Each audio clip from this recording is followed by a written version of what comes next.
Hello, hello. Happy Thursday, everybody. Happy We're just Thursday. good to see you, Laura. We're just gonna give it a few minutes, give it a few seconds here for people to jump on. We are going live on the Forwards Facebook page as well as the Forwards YouTube channel, assuming I set up the technology correctly. That should be accurate so far, according to our we have 3 viewers so far. Okay, Amazing. Hi and welcome, everyone. hi and welcome. Let us know in the comments section where you are joining us from, what city, state, country you are joining us from. It's only a little after 10 o'clock in Israel, so it's very possible we may have some Holy Land viewers today. People avoiding cleaning their house before Shabbat and preparing their grocery list. Know the feeling. Know that feeling well. Yeah. All right, we got 12, so we have more than a minion. Yeah, perfect. Perfect. Yalla. What's happening this week in the Jewish news? So yeah, I mean, well, before we get to the Jewish news, it is Groundhog Day. Was today? Is today? Still today? Are we getting more spring or more winter? So I asked my neighbor this morning. I did not watch the ceremony in Punxsutawney, PA, but my neighbor said that Punxsutawney Phil did see his shadow, which I think means 6 more weeks of winter, which I'm fine with. Yeah, bummer. When you work from home, I guess it doesn't matter if it's snowing outside. Most people, I don't know. We actually have an article on our website about it's basically the secret Jewish history of Groundhog Day. It wouldn't be a holiday without a secret Jewish history from the forward. Connecting all the dots for viewers near and far. Very exciting. So the secret Jewish history, unfortunately, actually there was a Jewish actor in the Bill Murray movie, but that's not the secret Jewish history we're referring to. Different Groundhog Day, folks. Get it together. Yeah. So the guy who popularized turning Punxsutawney, Pennsylvania into like a tourist attraction on Groundhog's Day is a guy named Sam Light, who is a Jewish coal mine operator. And he was the first guy. I don't know if you've ever seen the tradition where the guy is in a top hat and he reads a proclamation, "Hear ye, hear ye." Very exciting. So that guy was a Jewish guy, the guy who first started that in the 1950s. His name is Sam Light.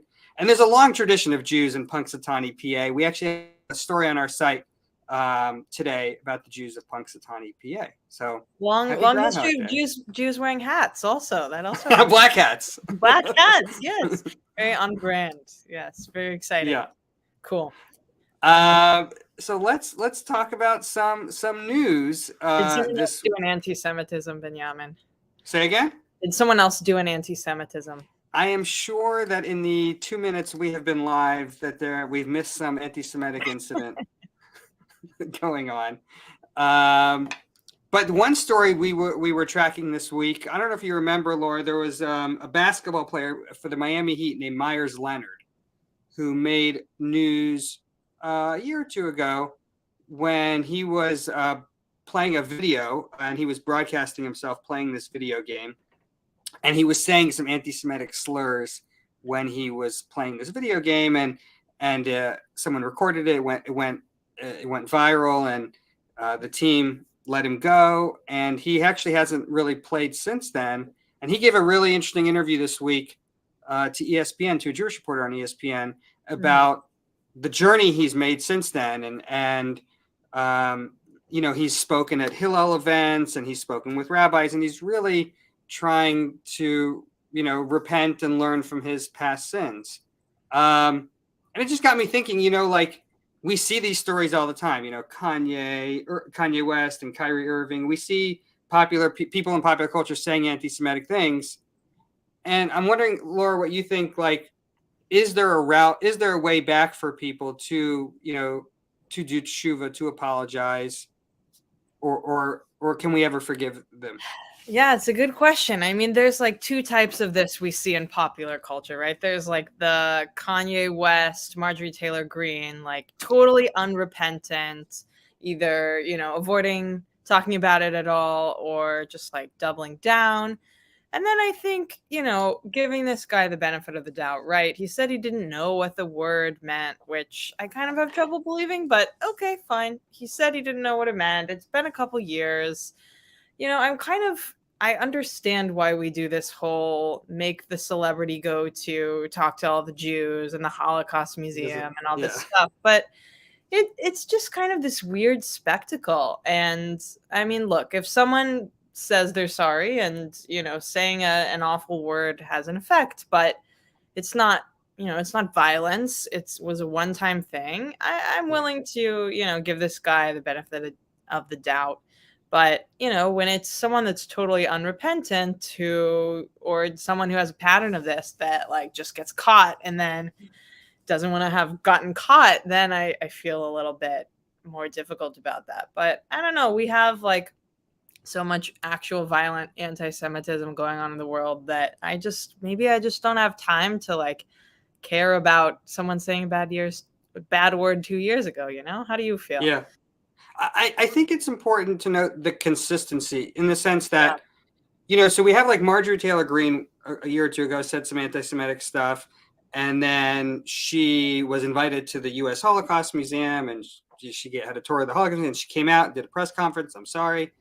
And then it didn't seem to change her behavior. She said anti-Semitic things after that. With this basketball player, it was as far as we know, it was a one-time offense. And then he's been going on this, we'll call it an apology tour to be cynical, but he's been going on this repentant, doing a, tshuva, as we say in Judaism, speaking with Jewish college students and trying to learn from his mistakes. And it's been over a year and he's still talking about the regret he has from that incident. So I think there's some consistency that he deserves credit for. Right. Also, when the apology is longer than the offense, I feel like that's a pretty good indication, I do especially like the speaking with Jewish students and leaders aspect. I mean, I know we're going to talk about this in a second, but I was just in Poland and Germany and visited a lot of Holocaust memorials and museums and some camps. And I think that going to that sort of place can sometimes feel so separate and foreign that I can imagine, someone makes an anti-Semitic remark and gets dragged to one of these places and is like, I'm not, slaughtering thousands of people at a time. Like, how does this have any relation to my life? So I understand why there is a push to do that, but I like this model of actually engaging with living Jews and seeing, what it's like to be a Jewish person in America today. So good job, Mr. Leonard. You're doing great. Yeah. Another story, kind of, again, we're sticking to the anti-Semitism theme for a second. This to me was Jewish history. Yes. This to me was I couldn't believe this when I saw this story. There was an Australian retail store and they're already getting ready for Valentine's Day. Which is only 2 weeks away, a little less. Not crazy. I think I saw somebody on our office Slack today posted that some grocery stores are already putting out Passover displays. I know, it's nuts. So this was a retail store in Australia, and they were putting out Valentine's Day gifts and knickknacks, and they had a T-shirt, had a picture of Hitler on it. So, okay, classic. We're already off to a good start. Valentine's gift, yes. Classic love motif. It was a cartoon picture of Hitler with a bunch of hearts around it, and it had the phrase "Be mine," MEIN, like Mein Kampf. Be mine. That's not even a good pun, Benyamin. Like that's just like if you're gonna do an anti-Semitic joke on your T-shirt, like at least be funny, right? Like, do you have a? Not off the top of my head. It's just not my normal headline that I'm trying to think of, but. So obviously, So people in Australia complained, Jewish community complained, and he removed the item. It was also available on his website. He removed the item from his website. I mean, I guess I'm just flabbergasted that it's 2023 and we're still it's one thing to have like neo-Nazis putting up Hitler memorabilia, Nazi memorabilia. That's one thing, but to have just a mainstream gift shop selling a T-shirt in even if it's in jest, it just seems like so. It still boggles my mind. Yeah, I mean, I think we have this problem where there's a lot of suffering going on, and there's a lot of hate crimes always happening, and I think often if you don't track the Jewish news as obsessively as we do, you Hmm. don't the idea of Jews getting physically attacked or anti-Semitism still being a really prominent thing, I don't think that it's as prominent in the news as, for example, issues of police brutality against other minorities, or, anti-Asian hate crimes when there were waves in New York and California recently. And I think people just like, first of all, people are careless and thoughtful. That's a consistent theme of history. But I mean, there's just a stunning lack of awareness of the fact that, this might be offensive, particularly in a time where, like, I don't know, there's just Jews are seen as normal white people, I think, by Hmm. a lot of non-Jews, especially those that don't live in an area with a ton of Jews. And I don't know, again, benefit of the doubt, maybe this guy just like wasn't thinking, but it's I mean there's not thinking, and then there's going to the trouble of putting Hitler on a t-shirt and selling it. So Do you think there's a difference? It's one thing to have, let's say, a non-Jewish person, putting something offensive about Jews on a T-shirt. Can a mhm. Jewish person, or let's just say the owner of this gift shop was a Jewish guy, Yeah. or was even, let's go a step further. Let's say the owner of this gift shop was the grandson of a Holocaust survivor. Like, Mhm. would it be okay? Because he's like, I'm part of the tribe, and therefore I can Yeah, make fun of the tribe. right. I don't know. I mean, I want to say no because it's such an egregious example, Yeah. but I mean, who among us hasn't, made a Jewish joke among Jews and, been dealt with our suffering with humor. But yeah, I don't know. It in the same way that like other ethnic minorities can use certain words or make jokes about themselves. I Right. think it's one thing to do it in the tribe, and it's another thing to like sell it and publicly disseminate something that can very easily be. I mean, there's not even interpretation. You don't have to interpret it. It's Hitler on a Yeah. t-shirt. Yeah. That's interesting that we say is publicly sell it. Like, let's just say you had a T-shirt that was like, Jewish American Princess or something that kind of mocked Jewish. But like, it's one thing if you sell it like at a synagogue gift shop or at a Judaica store where it's like members of the tribe are buying it for members of the tribe. But if you're selling it like just at a mainstream gift shop Hmm. and it gets into the hands of someone who can use it, not use it for ill, but who doesn't have the best of intentions and is going to walk Hmm. around with a Hitler T-shirt on or a Yeah. Jewish American Princess T-shirt. Totally, totally. I mean, Yeah. also, like, it's one thing to disseminate it in like a group chat or something. It's quite another Right. to wear it. But Yeah. yeah. So I want to get to your trip, but just one more final little quick news item before we talk about your European adventure. Um, we are mourning the loss this week of Bob Bourne. And for those of you, I didn't know who Bob Bourne was, but I saw it when we posted the news about it this week.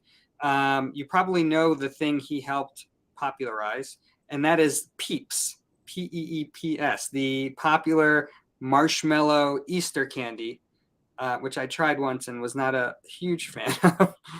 But he They don't died put this them in week. the microwave. They get Oh, ginormous. really? Many marshmallows do. That was my peep experience. Yes. So he's the son of a Ukraine. So Bob Bourne was Jewish. He died this week at 98, and he figured out the process to mass produce the Peeps Easter candy. And he's actually the son of a Jewish immigrant from Ukraine who was studying to become a rabbi, actually. So Fascinating. if you go to forward.com, we have a nice obituary about Bob Bourne, who people are calling the father of Peeps. Amazing. So that's like our little roundup of quick news items. And then I want to shift a little bit to talk about Laura just got back from, she probably still has some jet lag, just got Just a back bit. from a 6-day trip, Thursday to Tuesday, I think, Yep. with Doug Emhoff, the second gentleman of the United States, and also Deborah Lipstadt, the anti-Semitism envoy, was on this trip. and you visited, it coincided with International Holocaust Remembrance Day, and you visited Poland and Germany, Auschwitz and Krakow. Yeah. And I want to hear all about the trip, starting with, what is it like flying? It's not Air Force Two? Like, what is it like flying on a plane like that? Yes, the most important question. So it's one of the planes that is also used as Air Force Two. Air Okay. Force Two is just the call signal for when the vice president is actually on the plane. So it could have been Air Force Two if Kamala Harris had decided to join us, but alas, she was busy, being the vice president of the United States. So Yeah. it was, I mean, it was wonderful, not to sound incredibly Jewish, but like there were two meals on a flight. Never heard of that, flying economy. It was really nice. Also, there were 4 other journalists on the flight. So it was really amazing getting to work with them. And the second gentleman and Ambassador Lipstadt were also on board. So it was a really cool experience. And I could get used to not having to go to the airport in order to board a plane, just hopping right on. Yeah. You just like drove right on the tarmac up to the plane. Yeah, they take you to an Air Force base and scan wow. your bags, but then you just, walk up the stairs and you're on the plane. Very cool. So you flew in to Poland was your first stop? Yes. We flew from DC to Poland, and really quickly, like we landed very, very late Thursday night, and Friday morning was International Holocaust Remembrance Day. So our group went to Auschwitz, and it was an incredibly moving experience. I'd never been to Yeah, I was going to ask you. Yeah, I'd never been to any of the concentration camps before, and you just it's so organized and it's so well preserved, and being in a space like that is there's just no words. I think the biggest thing that struck me visually is the famous gate that in German says work makes you free. You see all these photos of it. It's actually pretty tiny, like in comparison to the buildings and the massive fields. And just that idea of like the gate being very small, but the buildings being very large was definitely negative and powerful. And then we went to Birkenau and participated in a ceremony with Holocaust survivors who shared their stories. And yeah, just to be in a space like that is very moving. And it was a lot of our first times there, and it was just a very emotionally powerful experience. And I think also it was a really important sign that an American leader among the 4 unelected, but one of the top 4 politicians really in the executive branch was laying a wreath for the victims, spoke. So I think it was really powerful to show the American government investing in Holocaust remembrance as well. Do you feel, I mean, you got to spend some quality time with Doug Emhoff. Do you feel like he wears, he's kind of been, we call him the second gentleman, but a lot of people call him the first Jew. Does he wear that? How does he wear that responsibility on his shoulders? Yeah, I spoke with him at length about this on the trip, and some of our conversation is on forward.com in the opinion section. He was really thrust into this role. I mean, he kind of like all of us Jews, anti-Semitism was something he thought about, but he's not an expert in any formal sense in the way that, say, Ambassador Deborah Lipstadt is. But he told us that the president and vice president both encouraged him to get involved on this issue because of the powerful symbolism of him being the first Jew in this position. I mean, he's a really thoughtful, intelligent person, and it's clear that he takes it very seriously. And there was something refreshing about, unfortunately, when we were there, the terror attack in Israel that left seven people dead took place. And just to hear him very clearly we were in the Schindler Museum at the time. He's just like, this is a terror attack. This is violent. And there's something really powerful in both a negative and positive way about being at a site of past atrocities and watching history repeat itself and having someone who's able to speak so forcefully against it was really moving. Yeah. So where else did you go in Poland? So in Poland, we spent some time in Krakow, which used to be a quarter Jewish. Now, unfortunately, has probably around 1,000 Jews, if not fewer. Wow. But it's actually been, the JCC has become a huge home of helping Ukrainian refugees. It was very moving. The director told me that all of the Holocaust survivors who are members unanimously voted to give their JCC dues to Ukrainian refugee aid because they were like, this used to be us. So they've set up this well-stocked food pantry with everything labeled in Russian, a clothing bank. So that was really powerful to see Jewish values in play in that way. And we also traveled to a tiny town about 2 hours south of Krakow called Gorlice, which the second gentleman's great-grandparents were probably from. And that was super moving because there was a massacre there of 700 Jews, and his family had left before that.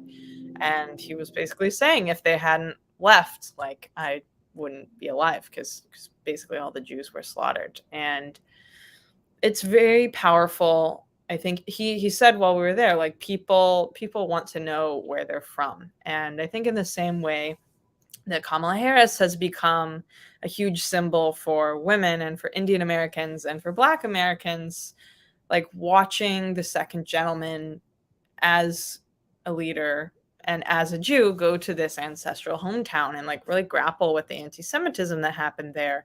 Right. That was super powerful for sure. Yeah. Wow.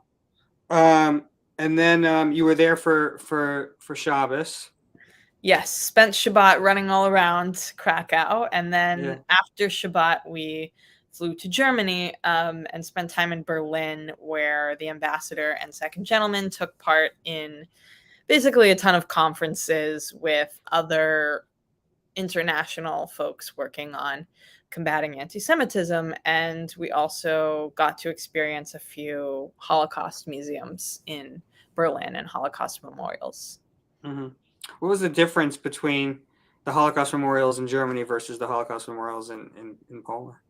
So as a lot of our viewers probably know, the legacy of anti-Semitism and the story of the Holocaust in Poland is pretty complicated. Poles were among the first victims of Hitler and were among the inmates at Auschwitz. And because of that, there is a reluctance among a lot of Poles and among the Polish government to engage with the fact that the Holocaust specifically targeted Jews and that anti-Semitism was a part of Polish culture and life before, during, and after the Holocaust.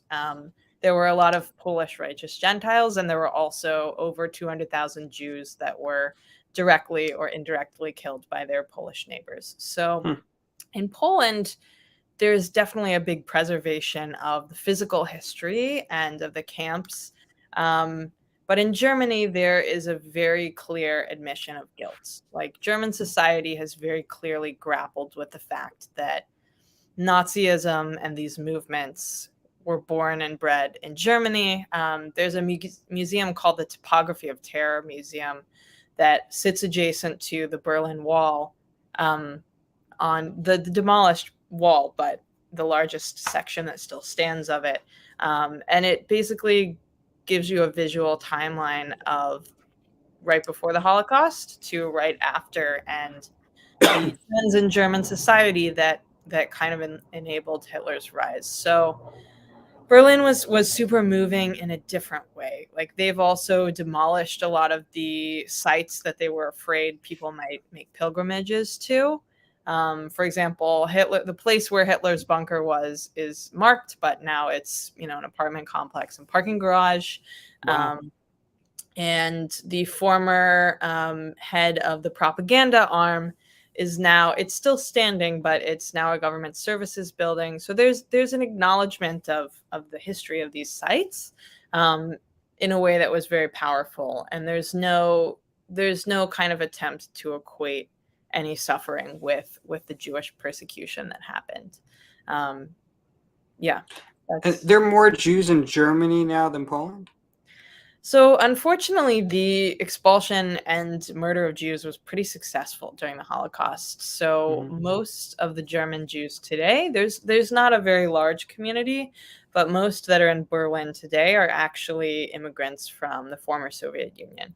So most German Jews, Benjamin, what's happening over there? It could be the UPS driver. My dog. Life on the farm. Life on the farm. Very exciting. So, what was the most surprising part of the trip for you? I mean, just how personable the second gentleman was very refreshing. He's definitely not a career politician, but I think also the most emotional part for me, and I wrote about this in an article that I published a couple days ago, was I really didn't feel anything emotionally at the concentration camps. I'm sure it'll hit me later, but I felt the most overwhelmed when we went to a large synagogue in Berlin that was partially destroyed during World War II. That used to have, Ambassador Lipstadt told me, used to have like 3,200 families that would pray there every week. And now it has maybe 100 that come consistently. And there's a museum in the basement that talks about the old community and Jewish life in Germany. And, it was a very aristocratic community, and it was like a very proud Jewish community. And there was something really sad about being there. It's still a lovely community, but, it's a tiny fraction of the size that it should be and would be if the Holocaust had not happened. So I think just seeing, growing up, I think a lot of us talk about the Holocaust and just talk about the violent parts of it and the brutality of it. And I think the bigger, obviously the killings were atrocious, but the bigger part of it really is the effect that it had on like the Jewish people. We still haven't reached replacement levels population wise for the number of people that were killed. And vast parts of European Jewry really have not even come close to recovering. So it was definitely very powerful and made me very grateful to live in a place where, it's where a lot of the relatives of people who were killed in the Holocaust who left before settled. So it's made me very grateful to live in New York, where there is this really vibrant and strong community. So if anyone's interested, sorry, I got my dogs barking in the background. If anyone's interested, you can read all of Laura's reporting and see photos from her trip on forward.com. I think we're going to end it here because I want to see what they're barking at, make sure it's not an emergency. But I want to thank everybody for joining us for this little conversation about the news of the week, and hopefully we'll do it again sometime. Sounds good. See you later, Benjamin. Thanks.